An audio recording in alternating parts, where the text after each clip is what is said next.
Hello, my name is Cassandra, and welcome to my temple. I talk about a lot of things, but basically, fighting the system from within. Changing the system means changing ourselves. I want to start by giving you my condolences. My condolences for all the parts of you who have died under this system.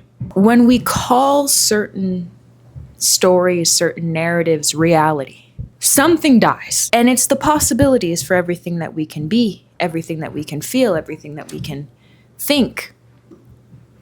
You understand? I also want to acknowledge the conventionality that is happening here, because I understand that it might seem disingenuous to hear this information coming from me. But I do want to, reassure you that I have indeed felt ugly, extremely ugly in my life. I've been in an abusive relationship. That was the worst period of self-esteem in my entire life. There's like a saying out there, if a woman is beautiful, then she knows she's beautiful. It's not true. It's not always true. Maybe she might know it a certain percentage of the time, but worthlessness will always feel like ugly, no matter what it looks like on the outside. I want to give my condolences to all of you who have internalized the reality of not being beautiful. When you look at this from under a microscope, so to speak, what we see beyond I am not beautiful, what we see beyond the aesthetics of the thing, of the narrative about ourselves, is a feeling of being worthless. That's a disease. That is a crime against humanity. You not believing in or seeing or feeling your worth as a human being is a crime. We live in a society where this really can feel like a reality. It is something that is constantly pushed as the narrative: who is beautiful, who is not beautiful, what is aesthetic, etc., etc. It can be really hard to break out of this reality because it is all pervasive, especially if you only consume certain spaces of the internet or hang around certain people who uphold these narratives about beauty, worth. If you are constantly surrounded by this reality, you are going to be inclined to believe it. And lucky for you, you stumbled upon this video, and we're going to help try to break you out of this reality. I don't even really know how to begin, you guys. All the rules are made up. All the rules are made up. I will say that a lot on this channel. All the rules are made up. And there are people who really buy into those rules. And there are people who kind of buy into those rules and feel like they have to in order to live normally and be normal. And there are some people who really desperately do not want to be normal, but who feel like they have to in order to be safe. And then there are people who really reject normal and who have the courage to reject normal and to exist exactly how they want to exist, with all of the risks involved in that. You gradually become whoever you want to become, because we are the sum of all of the narratives we've ever told ourselves. And we have to get better at changing the narrative about who we are. Basically, our entire existence is narrated by our thoughts. I'm not saying anything new here. I didn't create this. This is just, from my perspective, reality. We get to choose. We get to choose. We get to choose who we are. We get to choose our perspectives of ourselves. And when that doesn't feel like a choice, that's exactly where we have to examine. Okay? So, telling yourself that you have no worth is a crime against humanity, because your humanity is what gives you worth. Do you understand? Being human means you are worthy already, means you have so many... Oh, sorry, the laundry's done. I'm going to go take care of that 1 second. All right, I think the best way to really get into to what I'm trying to say is to use myself as an example. I try not to be didactic on here, but sometimes I end up being didactic when I get passionate and I'm not really thinking.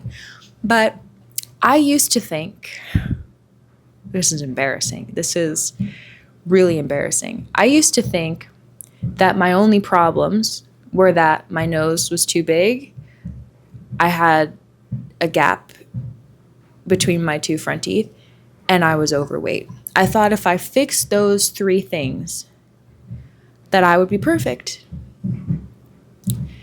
And I struggled with my weight. I'm putting weight in quotes because I wasn't struggling with my weight. I was struggling with self-esteem, and I was struggling with my relationship to myself.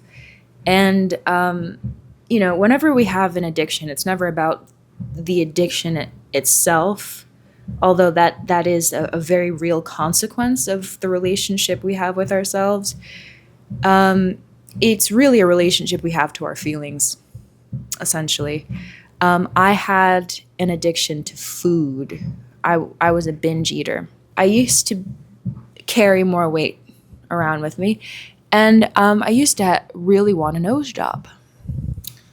I'm going to give you okay, so I have some width on my nose, as you can see, and it also projects far. I'm not sure if you can see. I can't really see. I used to hate this nose. This one right here.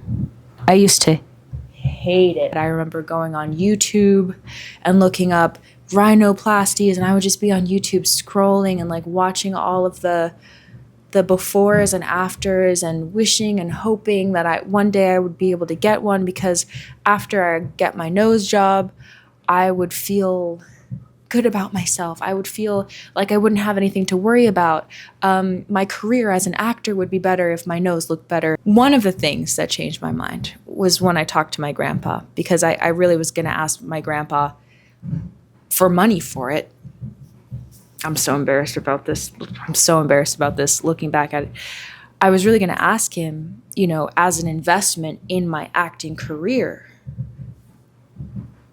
for money for a nose job, at least part of it. And I never actually ended up asking him. I remember just telling him, I'm thinking about getting a nose job, because it would be better for my acting career. And he said, if you can make it with the nose, if you can make it without the nose, you can make it with the nose. The nose isn't going to stop you from being an actor. If you can make it with the nose. That's exactly what he said. He said all the things like this, and then he just got up and left. And I was like crying because I had like tears coming out of my eyes because I felt the truth in what he was saying. I miss my grandpa so much. He said, your nose is beautiful. There's nothing wrong with your nose. And if you can be a successful actor with a nose job, you can be a successful actor with the nose you have right now, is what he was saying, if I didn't make that clear. And it flipped my perspective to really see that if you're really good enough, nothing is going to stop you from doing anything. And that's true about anything, right? It's really true about all of the things we tell ourselves. Once I fix this one aspect of myself, then I will be beautiful. Then I will get the things I want. Then I will get the partnership, the romantic partnership of my dreams, whatever. And I want to tell you right now, I have enough money to get a rhinoplasty.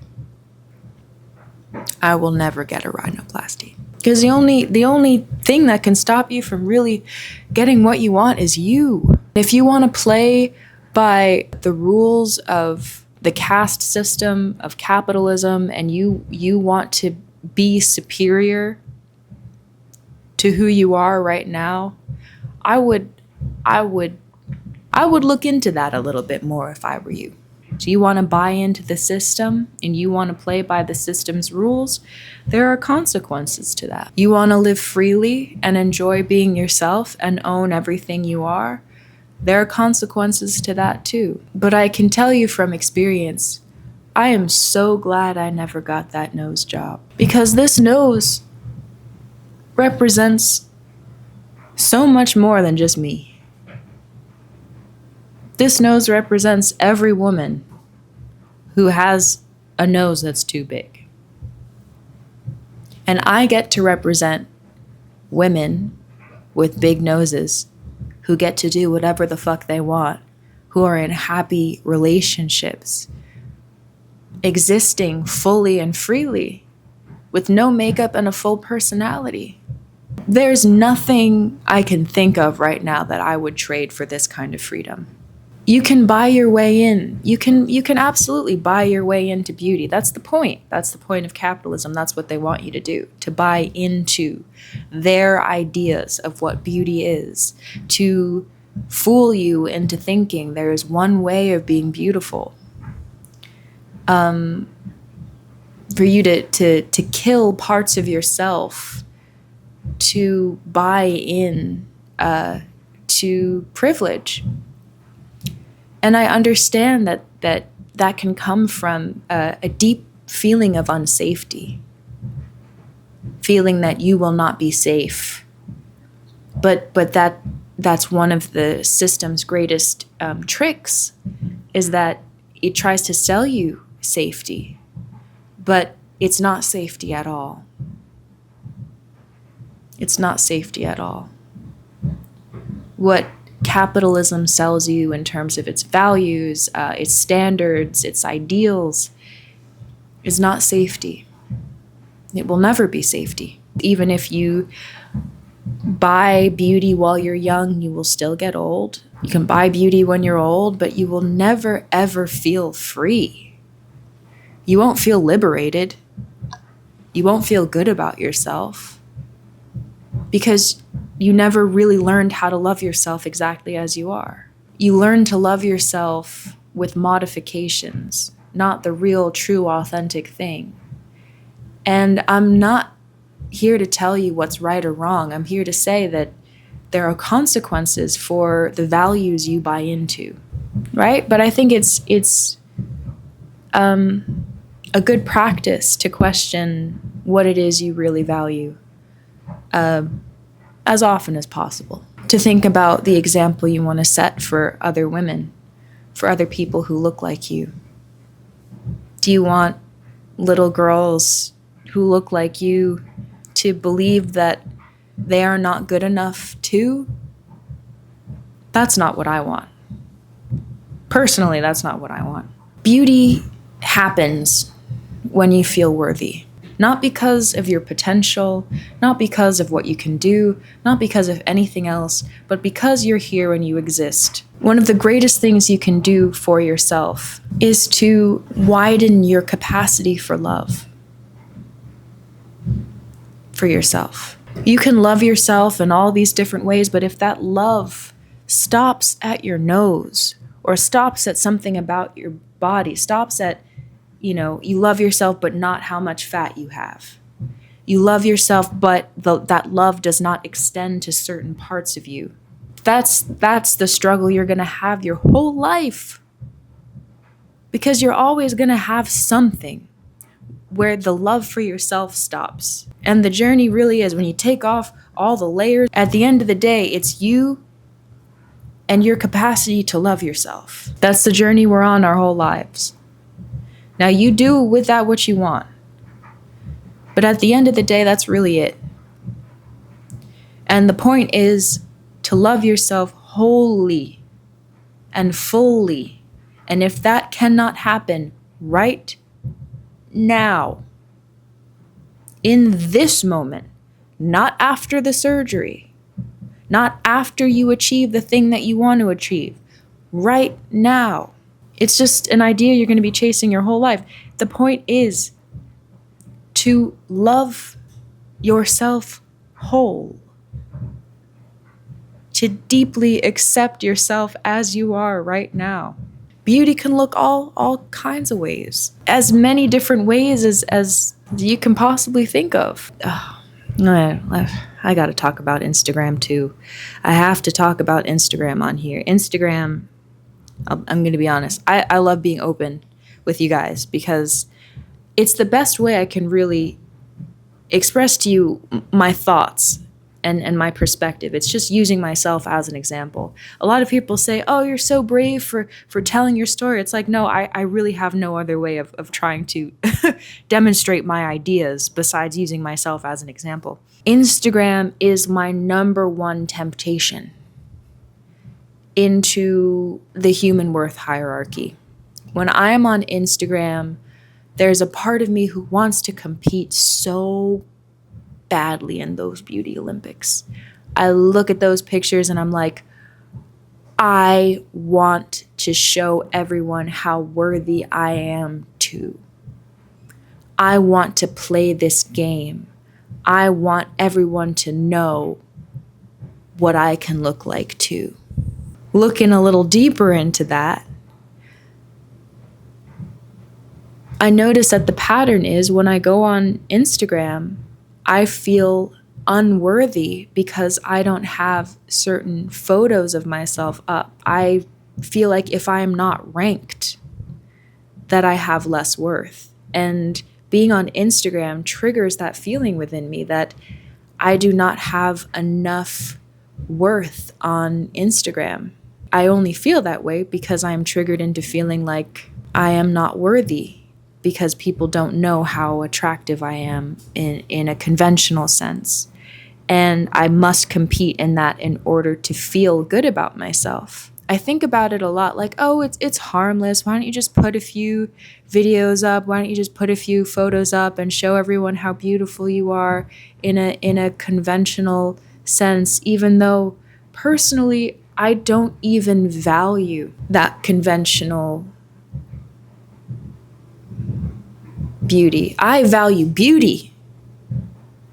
Don't get me wrong. I value beauty and I value myself. But the conventionality of it is what I struggle with. So if I do end up posting or, whatever onto Instagram, it really has to be artistic in some way and not. But the thing is that desire, that motivation to post is not coming from a desire to be artistic. It's coming from a desire to compete. And I don't want to post from that feeling, from that desperation. Yeah, Instagram is one of those things, again, that isn't good for me. It makes me forget my worth.